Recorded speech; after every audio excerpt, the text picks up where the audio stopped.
सखी सहेली।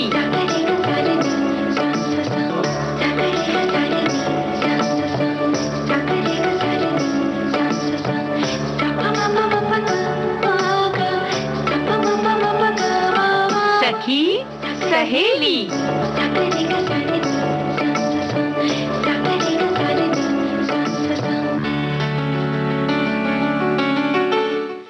सभी सखियों श्रोताओं को मंची वर्मा और रेणु चतुर्वेदी का नमस्कार। फिर हम लोग मिल रहे हैं, मुलाकात हो रही है और कुछ विषयों को लेकर हो रही है। रोज ही हमारी सखी सहेली में बहुत अच्छे अच्छे विषय लेकर आती है, तो फिर आज भी कुछ लटकन झटकन की बातें करेंगे हम लोग जी। मतलब लटकन झटकन से क्या मतलब है? मतलब ये होता है कि जो आर्टिफिशियल ज्वेलरी की बात करेंगे हम, तो भाई हम लोग मतलब खरीदना है कि नहीं खरीदना, ये बताओ पहले। खरीदना तो है, लेकिन बस रेणु जी थोड़ा सा ध्यान से खरीदेंगे, है ना? ये बात बिल्कुल सही है। तो किन किन चीजों का ख्याल रखें, इस बारे में बात कर लेंगे आज, है ना? जी।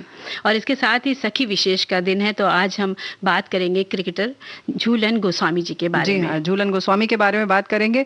और आज बड़ा खास दिन है, चित्रलेखा धारावाहिक जो हम ने शुरू किया है पिछले सोमवार से, उसकी आज दूसरी कड़ी हम सुनेंगे। भगवती चरण वर्मा द्वारा लिखित इस उपन्यास का कहना चाहिए नाट्य रूपांतर जी। और इसके साथ ही आज है नेशनल पेट डे, यानी जो हम घर में पालतू पशु पालते हैं उनके बारे में आज ये दिवस मनाया जाता है। और इसके साथ ही एक और बड़ा प्यारा सा दिवस है, राष्ट्रीय सुरक्षित मातृत्व दिवस। जी हाँ, तो मातृत्व जो हमारा बहुत खूबसूरत पल है जी, माँ बनना, माँ बनने के बाद का पल, माँ बनने से पहले की तैयारी, उन सब की सुरक्षा कैसे रहे, उस समय हम कैसे सुरक्षित रहें, इसके बारे में ये खास दिवस मनाया जाता है। तो जाहिर है वो तो होगा ही। वहीं आज कस्तूरबा जी का जन्मदिन है, तो थोड़ी सी उस पर भी हम चर्चा करेंगे। बिल्कुल, कस्तूरबा गांधी के जन्मदिन पर जी। तो मातृत्व सुरक्षा दिवस की जैसे कि बात हो रही है कि स्पष्ट हो जाता है ना, हमने जैसे कहा कि माताओं के स्वास्थ्य की बात होती है इसमें। जच्चा स्वस्थ रहता है तो बच्चा भी स्वस्थ होगा ही ना, क्योंकि जब एक स्त्री जब बच्चे को जन्म देने के लिए सोचती है तो गर्भधारण से पहले और बच्चा होने तक, बल्कि उसके बाद भी उसकी देखभाल बहुत जरूरी होती है। वैसे भी कहते हैं ना कि जब बच्चे को जन्म देते हैं तो दूसरा जन्म होता है स्त्री का, तो उसके खान पान की पूरी जिम्मेदारी सबके ऊपर होती है। खासकर पति को, जीवन साथी को ध्यान रखना चाहिए कि कैसे उसका ख्याल रखे, इसकी जानकारी जरूर होनी चाहिए। बिल्कुल। और इसके साथ साथ रेणु जी, जो महिलाएं होती हैं उनको खुद भी इस बारे में जागरूक रहना चाहिए। बाय चांस कोई आपका नहीं केयर कर पा रहा है तो आप अपनी देखभाल खुद भी करें। नहीं, ये गलत बात है। नहीं, पूरे परिवार को रखना चाहिए। पूरा परिवार तो रखे, बाय चांस कोई बिजी हो गया, आप पति पत्नी है तो अपना ख्याल रखिए। और राष्ट्रीय सुरक्षित मातृत्व दिवस जो है वो प्रतिवर्ष 11 अप्रैल को मनाया जाता है। ये गर्भवती और स्तनपान कराने वाली महिलाओं के उचित स्वास्थ्य और मातृत्व सुविधाओं के बारे में जागरूकता बढ़ाने के लिए मनाया जाता है। जैसे कि हमने पहले कहा कि आज कस्तूरबा गांधी जी का जन्मदिन है, तो इसी उपलक्ष्य में इस मौके को बनाया गया और निश्चय लिया गया कि इसी दिन को मातृत्व सुरक्षा दिवस मनाया जाएगा, सुरक्षित मातृत्व दिवस। और ये पहल व्हाइट रिबन अलायंस इंडिया की है, WRAI की। भारत सरकार ने 2003 में 11 अप्रैल को इस बात की घोषणा की कि 11 अप्रैल को राष्ट्रीय सुरक्षित मातृत्व दिवस मनाया जाएगा जी। और इन्हें जी कई बार होता है कि प्रसव के दौरान या बच्चे को जन्म देने के कारण महिला की मृत्यु हो जाती है। और भारत में इसकी अधिकता थी और हर साल तकरीबन 45,000 महिलाएं प्रसव के दौरान अपनी जान गंवा देती थी। और ये संख्या भारत में काफ़ी बढ़ गई थी, प्रतिशत इसका बहुत ज़्यादा हो गया था। लेकिन जैसे जैसे क्या होता है कि जागरूकता बढ़ी लोगों में, तो ये दर भी कम होने लगी और आज तो बहुत ही दर कम है इस मामले में। और आज की बात करें तो कोविड महामारी के कारण हर गर्भवती महिलाओं की ज़्यादा देखभाल की ज़रूरत होती है और उन्हें चिकित्सा की सुविधा मिलना और इस दौरान घर पर रहने की भी सलाह दी जाती है जी।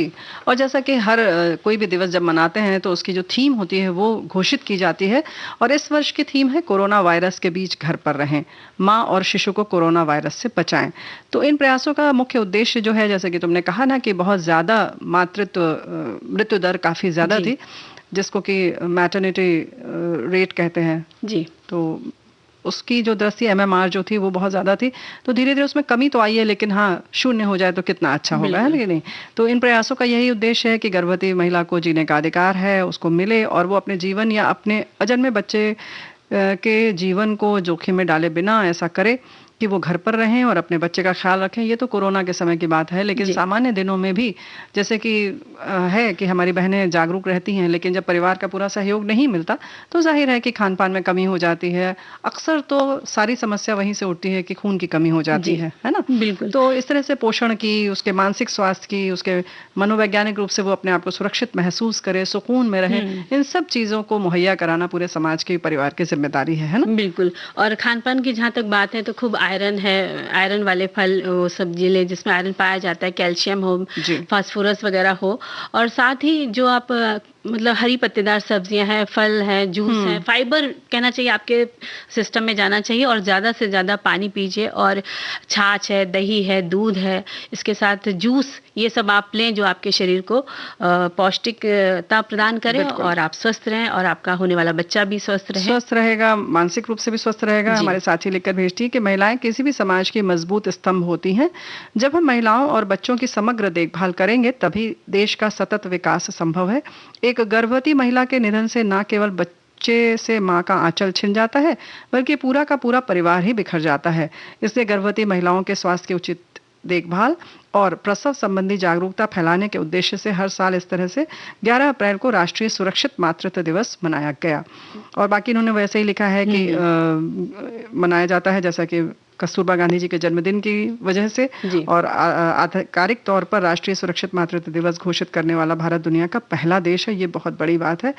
तो इसके लिए हम सब मातृत्व, जो हमारी बहनें हैं, जो माँ बनी हुई हैं और जो बनने वाली हैं, जो बनने की तैयारी कर रही हैं, जी, उन सबको ढेर सारी शुभकामनाएं, और सुरक्षित रहें, खुश रहें, प्रसन्न रहें। और हम गीत सुनवा देते हैं उपहार के तौर पर। जी।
तो ये प्यारा सा गीत था।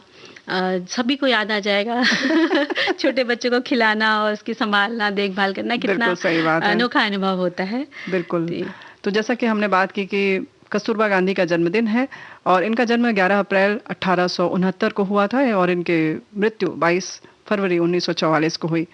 आप सब जानते हैं कि मोहनदास करमचंद जी की आप पत्नी और इनका जो जन्म हुआ मंजरी गुजरात के पोरबंदर में एक अमीर और प्रतिष्ठित कपाड़िया परिवार में हुआ था और वैसे देखा जाए तो उन्होंने कोई औपचारिक शिक्षा प्राप्त नहीं की थी जी, लेकिन वो हमेशा जिज्ञासु और तेज सीखने वाली बनी रही। उन्होंने प्रारंभिक शिक्षा शादी के बाद मुख्य रूप से अपने पति से प्राप्त करी और 1904 में पहली बार दक्षिण अफ्रीका में राजनीतिक सामाजिक में जो विषय थे उनमें सक्रिय रूप से शामिल हुई और उन्होंने मोहनदास और अन्य लोगों को फिनिक्स सेटलमेंट स्थापित करने में मदद भी की थी। बिल्कुल। और 1913 में उन्हें दक्षिण अफ्रीका में भारतीय अप्रवासियों के साथ किए जा रहे व्यवहार का विरोध करने के लिए गिरफ्तार किया गया और 3 महीने की उनको सजा भी सुनाई गई। बिल्कुल छाया की तरह वो साथ में रहती थी गांधी जी के साथ और खादी का चेहरा बनी। स्वदेशी श्रमिकों को स्वदेशी सामान का उत्पादन करने के लिए सशक्त बनाने के लिए वो एक तरह से कहना चाहिए कि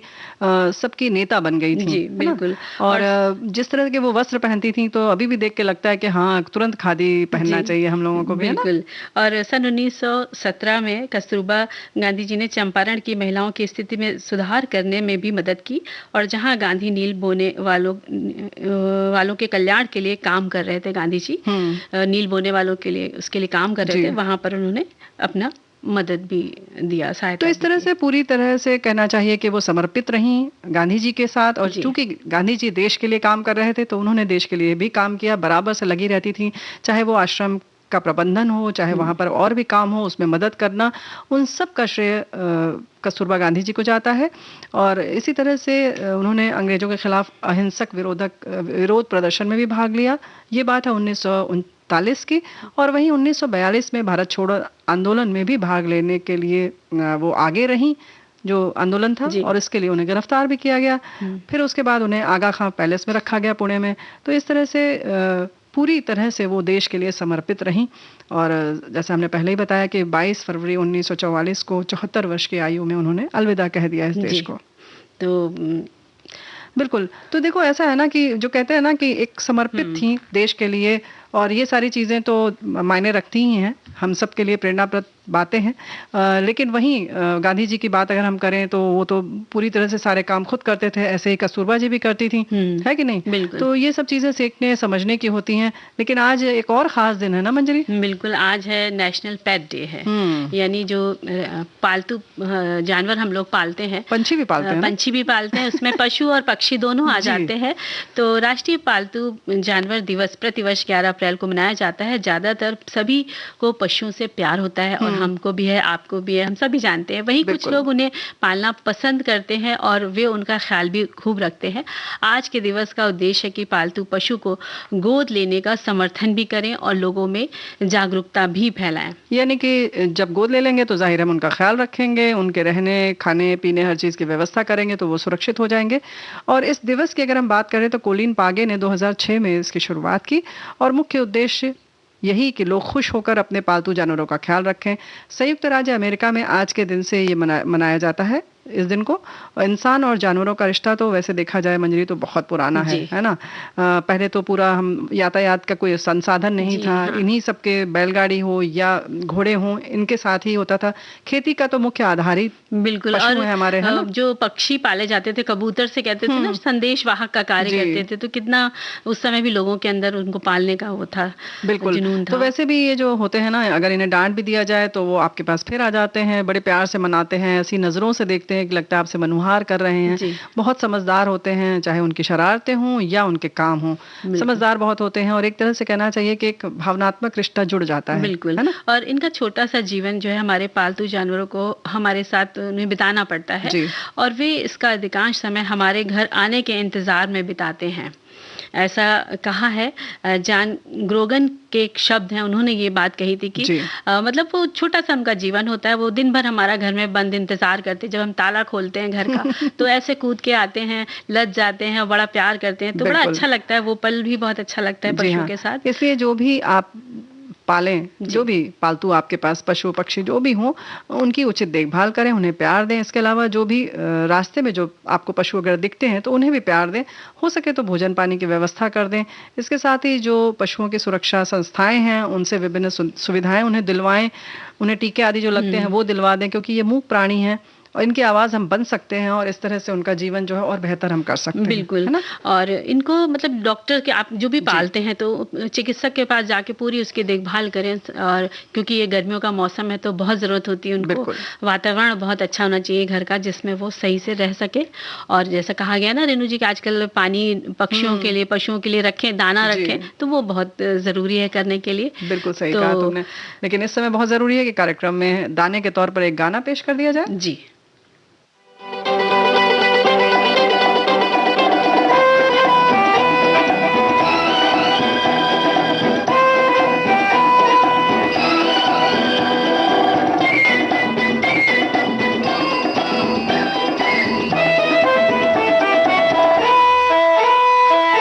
प्यासे पंछी नील गगन में गीत मिलन के गाएं, गीत मिलन के गाएं।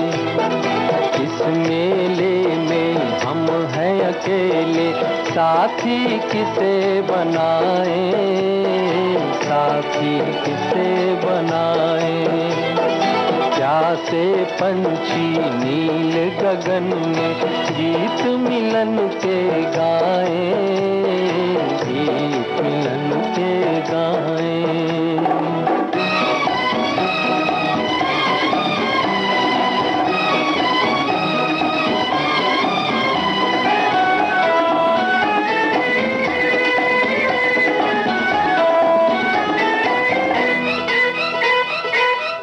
मत वाले राही तुझको मंजिल कहाँ बुलाए, किसको खबर है इन राहों में कौन कहाँ मिल जाए।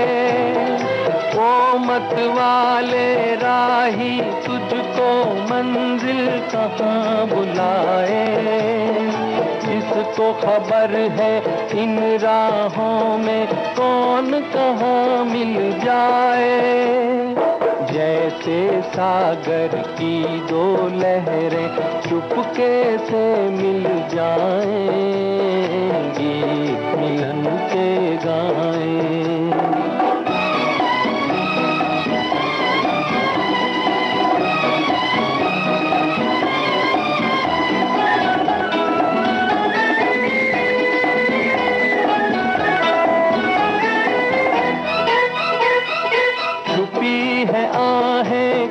प्रेमी की बादल की आहों में बिखरी हुई है खुशबू कैसी अलबेली राहों में।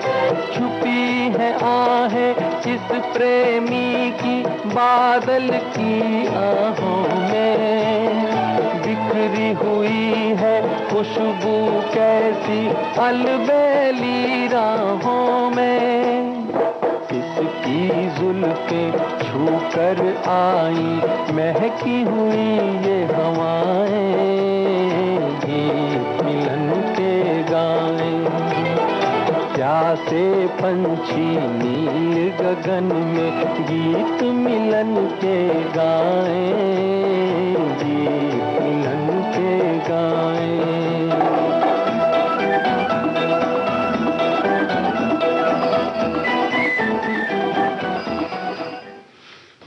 तो प्यासे पंछी की बात हुई थी गाने में, और वाकई में जब पंछी प्यासे होते हैं तो बड़ा दुख होता है। आज ही सुबह सुबह हमने भी यही देखा कि पौधों में पानी डाल रहे थे तो अचानक कौवा आ गया और बैठ के थोड़ा नीचे आके निहारने लग गया डाली पे। तो बस ये लगा कि इसको पानी की जरूरत है, तो तुरंत ला के लिए उसके लिए पॉट रखा और फिर देखा तो 2-3 कौवे आके पानी पीने लगे। तो बड़ा मतलब सुबह का ये खुद मेरा ये अनुभव हुआ तो मुझे बड़ा लगा कि हाँ सच में हमें सोचना चाहिए। तो फिर उसको वहीं जमा दिया, मिट्टी के खोद करके उसी गमले को वहीं जमा दिया कि पानी भर दिया कि अब कोई भी आए पीता रहे। क्या बात है। ऐसी चीजें अनुभव होते रहते तो साझा भी करना चाहिए। जी हाँ, बिल्कुल साझा करना चाहिए और हमें भी कुछ इस तरीके के पात्र रखने चाहिए जिसमें कि हम पानी रखें, पंछी हों, चाहे रास्ते में कहीं आपको ऐसा कोई बर्तन दिख रहा है, कोई ऐसी जगह दिख रही है तो वहाँ पानी आप भर सकते हैं, ताकि आते जाते कुत्ता है, गाय है, कोई जानवर जा रहा है तो वो पानी पी सके। बिल्कुल। और भाई हमें तो, तुम्हें प्यासे पंछी सुन रहे थे, मुझे तो प्यारा सा गीत सुनाई दे रहा था। और उसकी भी उतनी जरूरत है। हमारे साथी ने लिखकर भेजा है झूलन गोस्वामी के बारे में कि झूलन निशिता गोस्वामी एक भारतीय महिला क्रिकेटर हैं और वो हरफन मौला खिलाड़ी हैं। वैसे मध्यम तेज गति के गेंदबाज हैं। उनकी शर्ट की संख्या एक दिवसीय मैच में 25 है। 25 नवंबर 1982 चकदा घरेलू क्रिकेट बंगाल के लिए आप लिख रहे हैं। तो भाई आपका ये संदेश है, बहुत अच्छी बात है। तो हम भी जाहिर है कि फिर झूलन गोस्वामी जी के बारे में बात कर लें। बिल्कुल बात करते हैं, क्योंकि उन्होंने जैसा कहा है कि वो हरफन मौला खिलाड़ी हैं भारतीय, तो इसके साथ ही वो सबसे ज़्यादा विकेट लेने वाली महिला क्रिकेटरों में दुनिया की वनडे की गेंदबाज भी बनी और करीब 196 विकेट लेने का उनका योगदान रहा। क्या बात है। आपका जन्म 25 नवंबर सन 1983 में पश्चिम बंगाल के नदिया जिले में हुआ। काफी अच्छी आपकी हाइट है, 5 फीट 11 इंच। क्या बात है। लगभग 12 फीट, अरे मतलब 12 इंच हो जाती तो 6 फीट, तो लगभग 6 फीट की आपकी ऊंचाई। और आपकी माँ का नाम झरना और पिता निशित गोस्वामी है। आपके पिता इंडियन एयरलाइंस में कार्यरत हैं। प्यार से घर में सब कुछ आपको बाबुल, सब लोग आपको बाबुल बुलाते हैं। और छोटे से कस्बे चकदा में पली बढ़ी और झूलन को बचपन में क्रिकेट के प्रति बेहद लगाव हो गया था और वो जुनून उनका बनता चला गया। और पिता को इस खेल में दिलचस्पी नहीं थी, लेकिन बेटी को कभी नहीं रोका। माँ तो माँ होती, उन्हें अपनी बेटी का गली के लड़कों के संग गेंदबाजी करना बिल्कुल नहीं भाता था। वे पास पड़ोस के लड़कों संग खेला करती थी झूलन। और झूलन बहुत धीमी गति से गेंदबाजी करती थी, जिससे उनकी गेंद चौके छक्के बड़े आसानी से लग जाते थे। अब जाहिर है कि लड़के उन्हें गेंदबाजी नहीं करने देते थे, बल्कि यहाँ तक कि उनका मजाक उड़ाया जाता था। और बस यहीं से उन्हें, जो कहते हैं ना कि एक कहीं आप जब ठोकर खाते हैं तो आपको कहीं सजग हो जाते हैं या कुछ बन जाते हैं, ऐसा ही इनके साथ हुआ। गेंदबाज बनने की आपकी लगन लग गई आपको और फिर तो बस शुरू कर दिया अभ्यास। और एकेडमी में आपने ट्रेनिंग ली। ट्रेनिंग लेकर झूलन ने कुछ टिप्स प्रसिद्ध खिलाड़ी डेनिस लिली से भी लिए। और उनकी मेहनत इस कदर रंग लाई कि वे 120 किलोमीटर प्रति घंटे की रफ्तार से बॉल फेंकने लग गई। इतनी ही गति प्राय पुरुषों की टीम में भी होती है।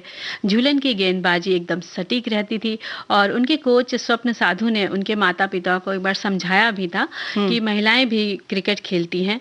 उस वक्त उनकी 13 वर्ष की आयु थी और वो उन्होंने कलकत्ता में जाकर खेलने की अनुमति अपने माता पिता से प्राप्त कर ली। और खेल की वजह से कई बार पढ़ाई में बहुत दिक्कतें आई उनकी, लेकिन फिर भी क्योंकि जब खेलने में इतना आगे हैं तो थोड़ी बहुत दिक्कत तो आएगी ही है। लेकिन झूलन ने एक बार न्यूजीलैंड और ऑस्ट्रेलिया के बीच ईडन गार्डन जो हमारे देश में है, में होने वाले वर्ल्ड कप फाइनल को देखा। वे इस खेल को देखकर इतनी रोमांचित हो उठी कि उन्होंने निश्चय कर लिया कि वे एक दिन भारतीय टीम में अवश्य खेलेंगे। जी, और 2007 में विश्व की सबसे तेज महिला गेंदबाज होने के नाते महिला क्रिकेटर ऑफ द ईयर का पुरस्कार भारतीय क्रिकेट कप्तान के हाथों मिला तो उन्हें लगा स्वप्न पूरा हो गया। यहाँ तक पहुँचने के लिए उन्होंने बहुत मेहनत की और वे सुबह 4:30 बजे उठकर नादिया के दक्षिण कोलकाता के विवेकानंद पार्क तक लोकल ट्रेन से जाया करती थी, जहाँ उनके कोच स्वप्न साधु उन्हें क्रिकेट की ट्रेनिंग दिया करते थे। अब इस तरह से लोकल टीमों के साथ कुछ मैच खेलने के बाद बंगाल के महिला क्रिकेट टीम को में उनका चयन हो गया। और कई बार घर देर से आती तो माँ परेशान हो जाती थी। माँ की नाराज़गी का सामना उन्हें करना पड़ता था। बाद में वे बताकर जाती थी 18 साल की उम्र में उन्होंने पहला टेस्ट मैच लखनऊ में इंग्लैंड के खिलाफ खेला और इसके बाद अगले साल चेन्नई में इंग्लैंड के खिलाफ पहला वनडे अंतर्राष्ट्रीय मैच खेला। बिल्कुल, और सबसे बड़ी सफलता 2006 में मिली जब उनकी बेहतरीन गेंदबाजी के बल पर इंडियन टीम ने एक टेस्ट मैच में इंग्लैंड को हराकर बड़ी जीत हासिल करी। इस मैच में उन्होंने 78 रन देकर 10 विकेट हासिल किए थे और इसके बाद तेज गेंदबाजी की वजह से लोग नादिया एक्सप्रेस उन्हें पुकारने लगे थे।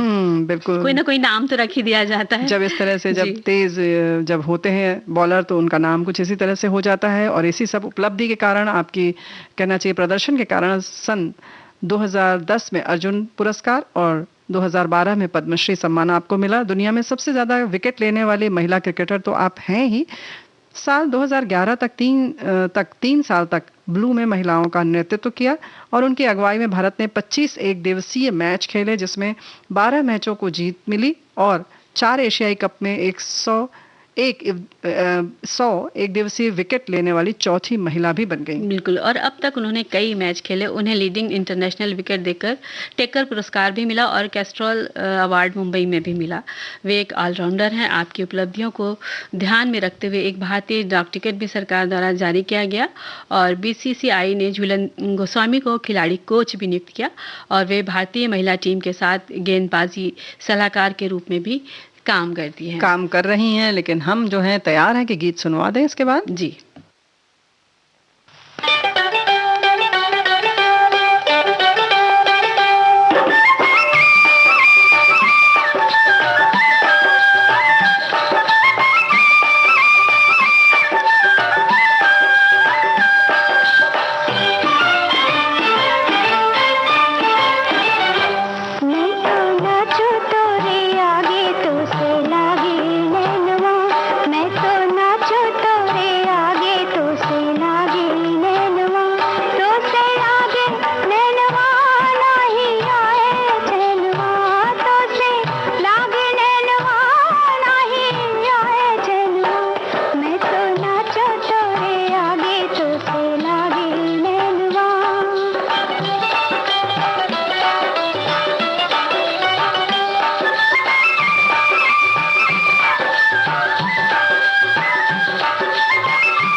तो मंजरी अभी हम सुनेंगे चित्रलेखा, लेकिन उससे पहले एक लेते हैं छोटा सा अंतराल। जी।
रेनू जी, एक अंतराल के बाद हम लोग आ गए हैं, तो फिर से हाजिर हो गए। बिल्कुल, सभी का स्वागत करते हैं। और भाई हम चित्रलेखा धारावाहिक जरूर सुनेंगे, लेकिन एक बहुत कहना चाहिए बड़ा संवेदनशील सा ये एक संदेश मिला हुआ है। ये लिखते हैं कि आपकी बात सुनकर एक दृश्य आंखों के सामने आ गया। लगभग 2 वर्ष पूर्व हमारी गली में एक कुत्ते पर किसी ने एसिड डाल दिया। उस बेजुबान का दर्द देखा नहीं जा रहा था और उस जानवर को लेकर अस्पताल गए, लेकिन कुछ दिनों बाद उसका वो नहीं बचाया जा सका। और मगर एक टीस जो होती है वो दिल में बैठ गई। और सभी से ये कहना चाहते हैं कि भाई आप जानवरों की मदद करें और किसी को कष्ट ना पहुंचाएं, और क्योंकि वो प्रेम और स्नेह के भूखे होते हैं। बिल्कुल। और बहुत सारे ऐसे अब क्लब भी बन गए हैं जहां अगर पहले जैसे हम सोचते थे कि अगर हम इन जानवरों को पालेंगे तो कहीं हमें बाहर जाना होगा तब हम क्या करेंगे, लेकिन बहुत सारे ऐसे घर हैं, ऐसे लोग लेते हैं जहां आप कोऑर्डिनेट करके एक जगह ऐसी संस्थाएं होती हैं जहाँ पे अगर आप जैसे बाहर जा रहे हैं वहाँ पर अगर बता दें तो वो लोग किसी के घर में रखवा देते हैं। तो इस तरीके की बहुत सारी सुविधाएं और बातें अब शुरू हो चुकी हैं। बहुत सारी ऐसी संस्थाएं हैं जो चल रही हैं जिसमें कि आपके ये शौक या बेजुबान जानवरों के प्रति जो आपका लगाव है उन सबको आप पूरा कर सकते हैं। जी बिल्कुल पूरा कर सकते हैं। और फिलहाल तो हम बढ़ते हैं उपन्यास चित्रलेखा के बारे में, उसको सुनते हैं क्योंकि बस मन मान नहीं रहा है, हम उसको बजा ही देते हैं। बिल्कुल जी।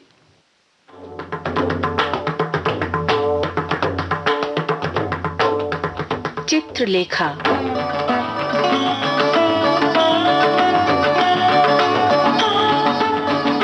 हिंदी के ख्यातिनाम कथाकार भगवती चरण वर्मा का बहुचर्चित उपन्यास चित्रलेखा। काल की सीमाओं से परे मानव मन की गहराइयों में पाप और पुण्य की परिभाषा खोजती हुई कथा चित्रलेखा।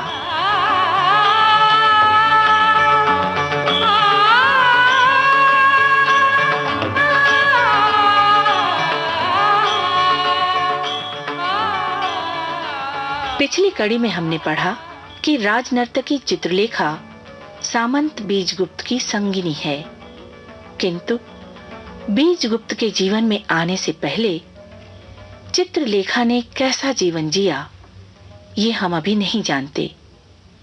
उपन्यास के अगले पृष्ठों में भगवती बाबू हमारे सामने खोलते हैं चित्रलेखा के जीवन के वही पिछले पृष्ठ।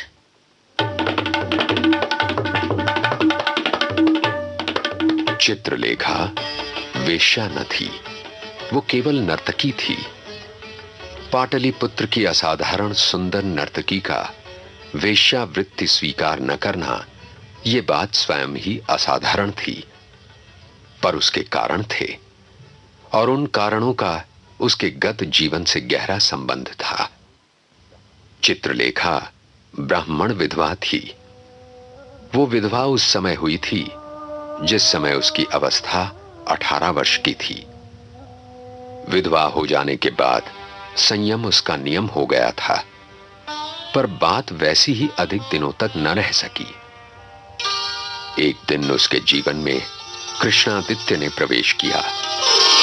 कृष्णादित्य एक सुंदर नवयुवक था और उसकी सुंदरता में एक विशेष प्रकार का आकर्षण था। कृष्णादित्य ने विधवा चित्रलेखा की तपस्या भंग कर दी। सुंदरी चित्रलेखा का दबा हुआ यौवन विकसित हो गया। विराग का तेज उल्लास की चमक से दब गया। चित्रलेखा के जीवन का स्रोत बदल गया।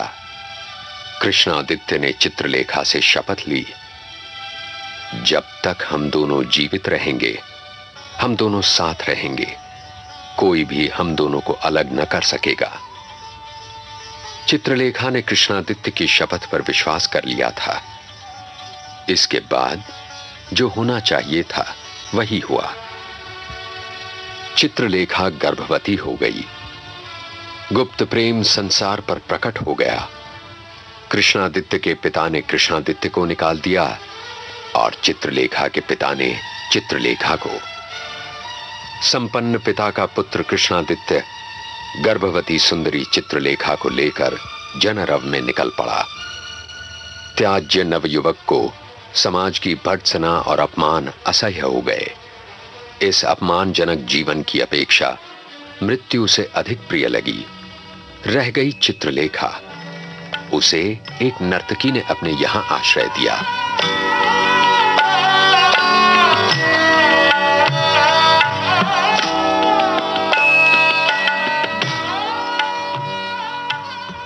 चित्रलेखा को एक पुत्र हुआ, पर उत्पन्न होने के साथ ही वो संसार को छोड़ गया।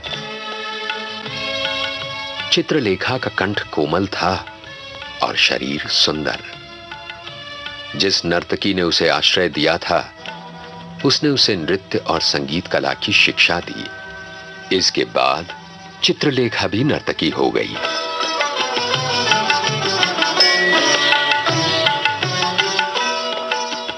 रहा भोग विलास। चित्रलेखा ने एक बार फिर वैधव्य के संयम को पालने का प्रयत्न किया। कृष्णादित्य और कृष्णादित्य का पुत्र दोनों ही चित्रलेखा के जीवन में आकर निकल गए, पर दोनों ही अपनी अपनी स्मृति उसके हृदय पटल पर छोड़ गए।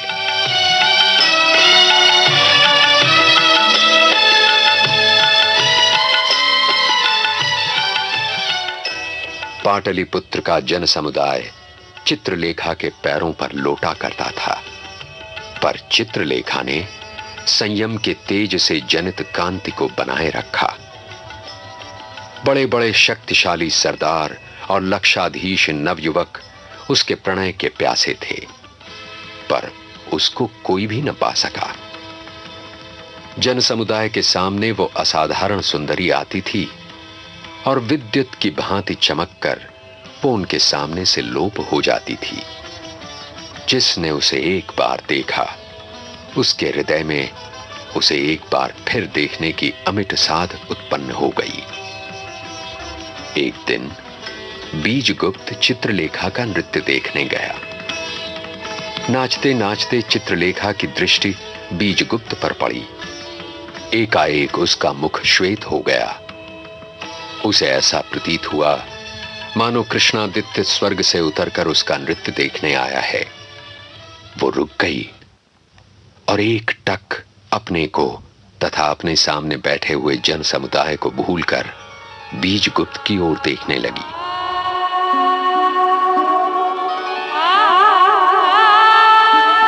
बीजगुप्त युवा था।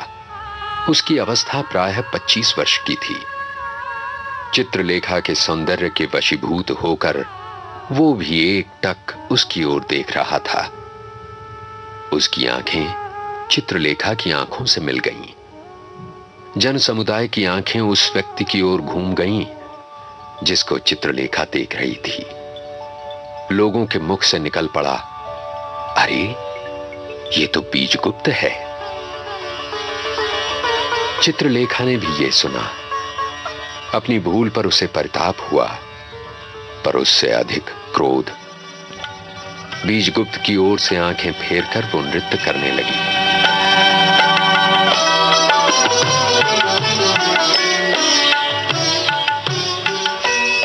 नृत्य समाप्त होने के बाद बीजगुप्त चित्रलेखा के सामने गया।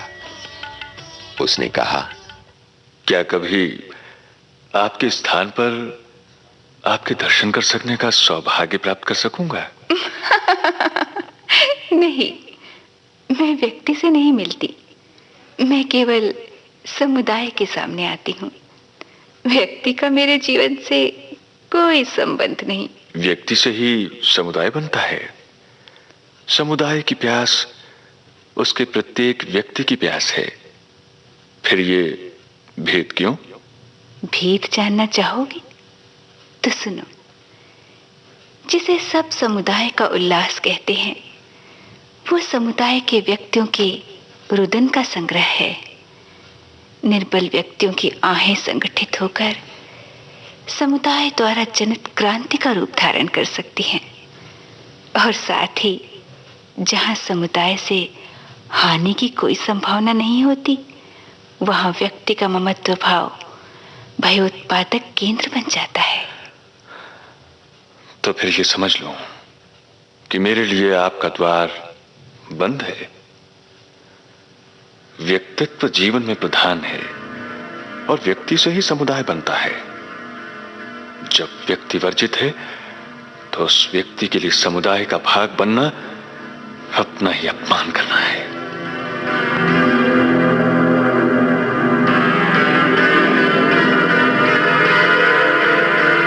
बीजगुप्त इतना कहकर तीर की भांति वहां से चला गया।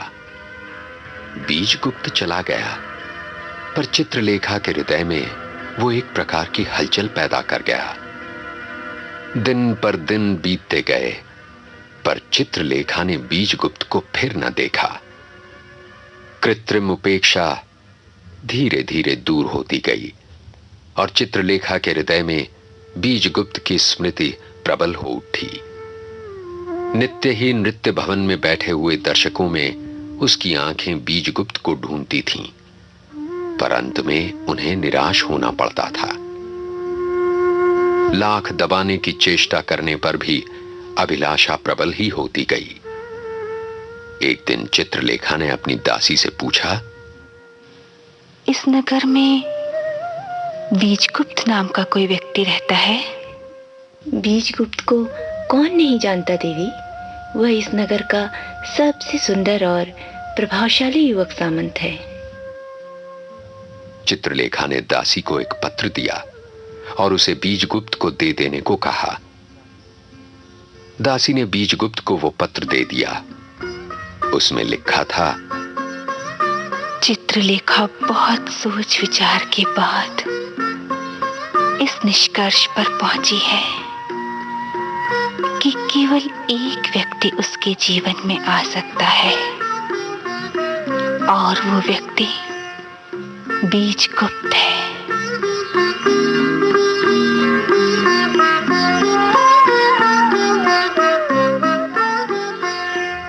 पत्र पढ़ते ही बीजगुप्त के सारे शरीर में सुख का एक हल्का सा कंपन दौड़ गया।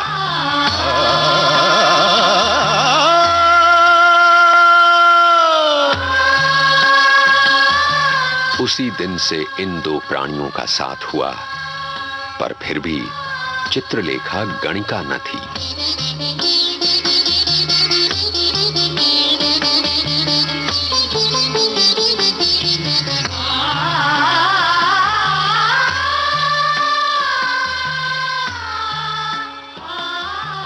चित्रलेखा सौंदर्य की सीमा थी तो बीजगुप्त उसका विलास वैभव। सौंदर्य और विलास के इसी समुद्र में चेतना मंथन करके श्वेतांग को निकालना था अपनी जिज्ञासा का उत्तर। किंतु नर्तकी चित्रलेखा का सौंदर्य संसार उसके मानस को किस उलझन में ले गया, ये हम पढ़ेंगे अगली कड़ी में। आज की कड़ी में सामंत बीजगुप्त बने कमल शर्मा और चित्रलेखा थी दिशी दुग्गल। उपन्यास के सूत्रधार थे हरीश भीमाणी।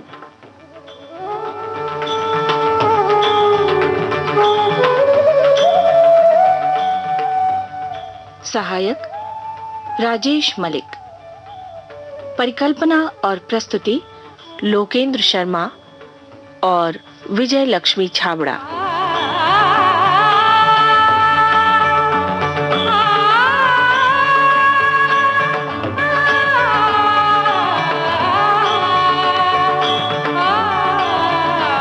अब शीला शुक्ल की आपसे भेंट अगले सप्ताह होगी। तब तक नमस्कार। तो ये प्यारा सा जो उपन्यास था उसको हम लोग ने सुना और अगली कड़ी का भी हम सभी मिलकर करेंगे इंतजार। जी हाँ, तो अगले सोमवार फिर सुनेंगे चित्रलेखा, इसकी अगली कड़ी। और किस तरह से ये कहना चाहिए एक दर्शन है, जीवन दर्शन को दिखाता है और बहुत कालजयी उपन्यास है। सबने पढ़ा भी होगा, लेकिन इसका नाट्य रूपांतर जब होता है तो जाहिर है कि रोचकता बढ़ जाती है। बिल्कुल बढ़ जाती है, क्योंकि शब्दों के हाव भाव जो होते हैं वो सब उभर के आते हैं और जो इनको वाचन करते हैं तो बस उससे तो आनंद से भर उठते हैं है ना? आनंद से भर उठते हैं, ये तो हमारे श्रोता बताएंगे। लेकिन फिलहाल हम एक गीत की ओर चलते हैं। जी।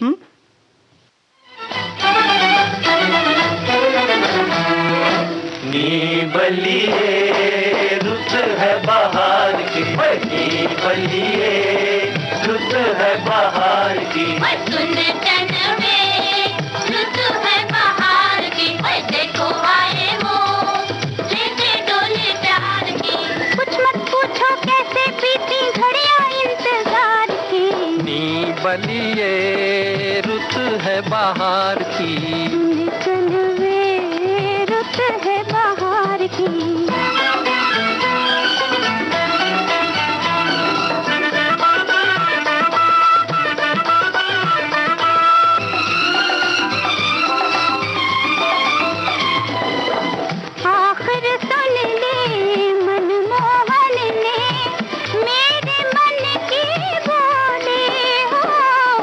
अब जाकर हमको पहचानी उनकी नजर भोली। सबकी घड़ी आ गई मेरे सिंगार की, डोला सिंगार की। नी बलिए रुत है बाहर की, चनवे रुत है बाहर की।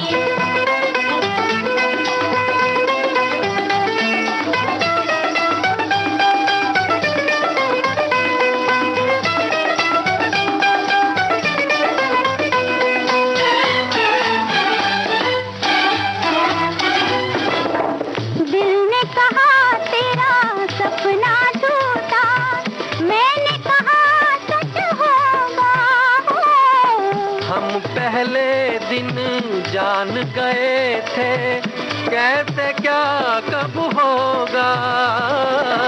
सुन लो ये सरगम दिल के सितार की, दिल के सितार की। नी बलिए रुत है बाहर की, चनवे रुत है बाहर की।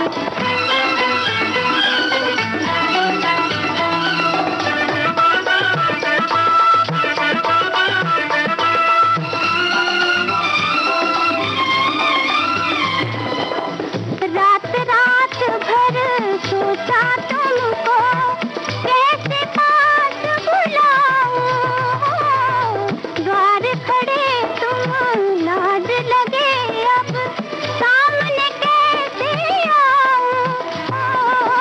कभी इकरार की कभी इनकार की, कभी इनकार की। नी बलिए रुत है बाहर की, चनवे रुत है बाहर की।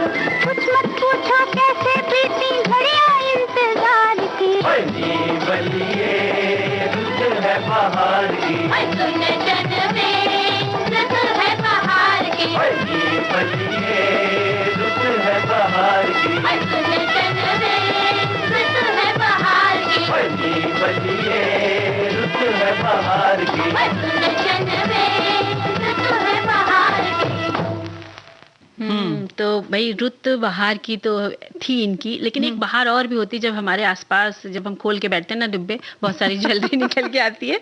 तो रेनू जी गहनों की मतलब जब आगे पीछे सब लग जाते हैं ना तो बड़ा मजा आता है कि इतने सारे सारे आभूषण नकली ही सही लेकिन हैं तो अपने पास। हाँ भाई, नकली तो होना ही चाहिए क्योंकि असली वाले तो भाई बैंक के लॉकर की शोभा बढ़ाते हैं। लेकिन हाँ, हमारे साथी जब लिखकर भेज रहे हैं कि आर्टिफिशियल ज्वेलरी वैसे तो कई बार खरीदी है, लेकिन इनको खरीदते समय क्या ध्यान रखना चाहिए ये तो आज हम मंजरी जी से सुनेंगे। अच्छा। और आगे से ध्यान भी रखेंगे जी।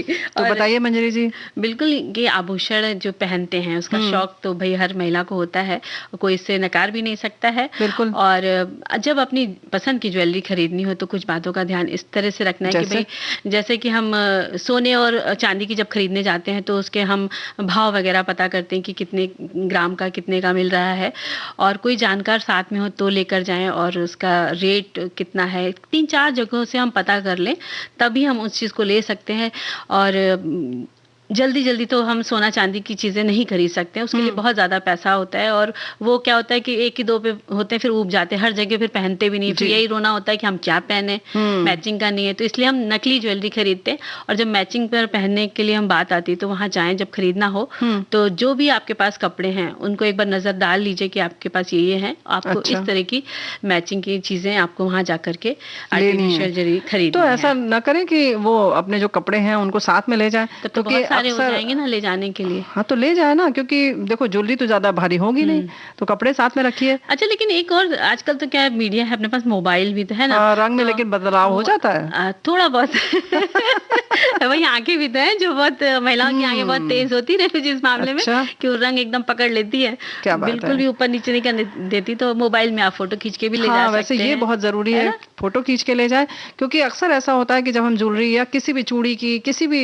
कंगन खरीदना हो या ज्वेलरी खरीदना हो, चूड़ियां खास तौर से खरीदनी हो मैचिंग की, तो बिल्कुल मतलब दिमाग काम नहीं करता कि किस किस रंग के कपड़े हैं, अपने ही सारे कपड़े बिल्कुल दिमाग से उड़ जाते हैं। बिल्कुल तो भाई ये बात बिल्कुल सही है कि हो सकता है कि अगर आप उस रंग के कपड़े नहीं ले जाना चाहती हैं, फोटो खींच के अगर ले जा रही हैं तो ठीक है, लेकिन अगर आपको बहुत ज्यादा जरूरी है तो आपके घर में अगर सिलाई वगैरह करती हैं और धागे हैं तो उस रंग की रील आप ले जा सकती हैं, या छोटा सा कतरन ले जा सकती हैं कपड़े का, क्योंकि थोड़ा सा फर्क, अगर बिल्कुल मतलब सही बात है आपके घर में ही शादी है मान लीजिए, बिल्कुल चाहिए एकदम सही बिल्कुल मैचिंग, ऐसा ना हो कि बाद में वापस करना पड़े, तो ये सब आप उपाय कर सकते हैं। बहुत अच्छे उपाय आपने बताए हैं।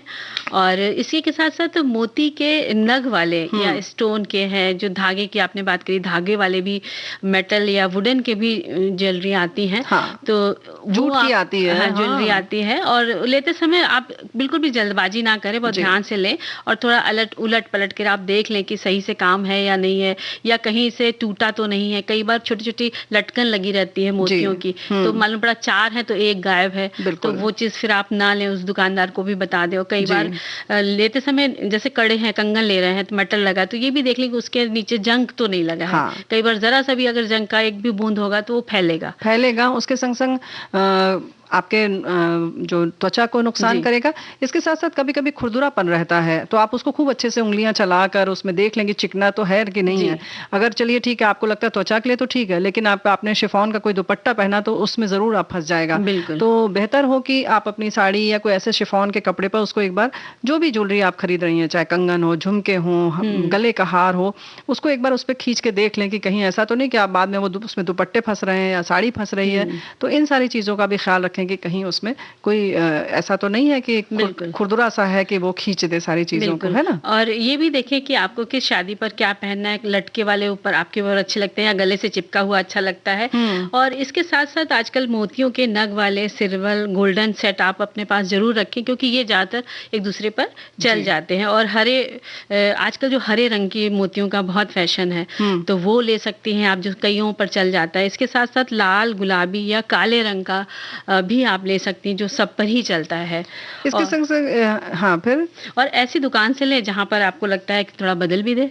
अच्छा, कोई प्रॉब्लम हो तो भाई बदलना समझदारी वाली बात है। इसके संग संग जैसे ऑक्सीडाइज सिल्वर भी आता है, ऑक्सीडाइज गोल्ड भी आता है, तो इस बात का ख्याल रखें कि अगर आप बहुत उसकी देखभाल नहीं करना चाहते हैं, रोजमर्रा में आप पहनना चाहते हैं, बड़ा रफ इस्तेमाल करना चाहते हैं और सब पर चल भी जाए, तो ऑक्सीडाइज आपने सिल्वर देखा होगा कि सब पर चल जाता है और बड़ा मॉडर्न लुक सा भी लगता है, तो उसको आप जरूर खरीदें। उसकी बनावट देख लें, थोड़ी सी अच्छी है, जो आपकी पसंद की है, आपके चेहरे को सूट करती है कि नहीं। तो इस तरीके के जो ज्वेलरी होती हैं उनको बहुत देखभाल की जरूरत नहीं होती, बहुत पॉलिश आदि की जरूरत नहीं होती है, और उनको आप कभी भी पहन सकते हैं, तो ज्यादा ध्यान नहीं रखना होगा। तो इस तरीके के 2-4 जरूर खरीद लीजिएगा। बिल्कुल। और एक संदेश मिला है कि आर्टिफिशियल ज्वेलरी लेने के पहले ध्यान दें कि हमारी त्वचा को नुकसान न पहुंचाए, ज्यादा वजन वाले झुमके ना हो जिससे कान के कटने का डर रहता है। कुछ देर पहनने के बाद उसे जरूर उतार देना चाहिए, और क्योंकि ये आभूषण बड़े नाजुक होते हैं तो इनकी देखभाल भी उसी तरह करनी चाहिए, और कभी भी एक साथ नहीं रखना चाहिए। झुमके टॉप्स अलग और कंगन अलग, और जो आपके गले के होते हैं वो सब अलग अलग रखेंगे डिब्बों में, तो ज्यादा आसानी रहेगी। और नग आदि वाले जो देखते हैं तो उसमें बहुत अच्छे से देख लें कि उसका नग वगैरह निकलने की संभावना तो नहीं है। उसको हो सके तो आप थोड़ा अपनी उंगली से या उससे खुरच कर देख लें कि ऐसा तो नहीं कि आपने एक बार ऐसे छुआ और वो निकल गया। तो इस तरह से जड़ाऊ वाली चीजों का विशेष ध्यान रखें। नग वाले हो सके तो बस अपने खास मौकों के लिए खरीदें, रोजमर्रा के लिए न खरीदें। लेकिन हम एक गीत सुनते हैं, फिर आगे थोड़ी सी और बातें करेंगे जरूर, है ना जी।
जो डोले झुमका मेरा, भाई मेरे छोटे से झुमके जो डोले जरूर।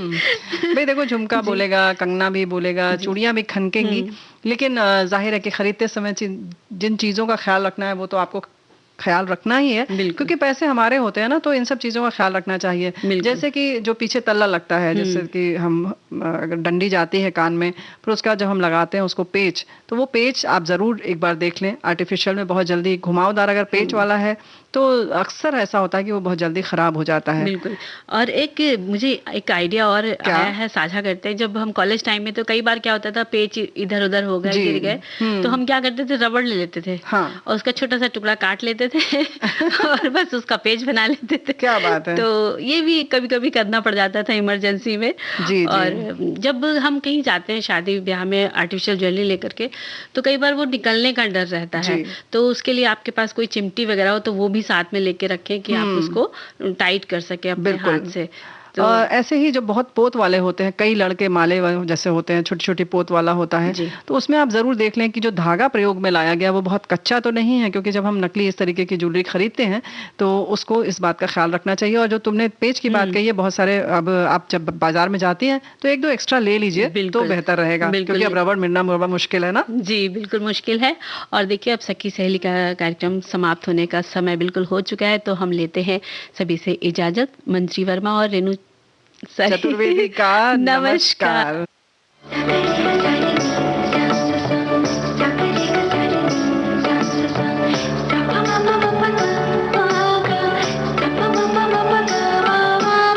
सखी सहेली।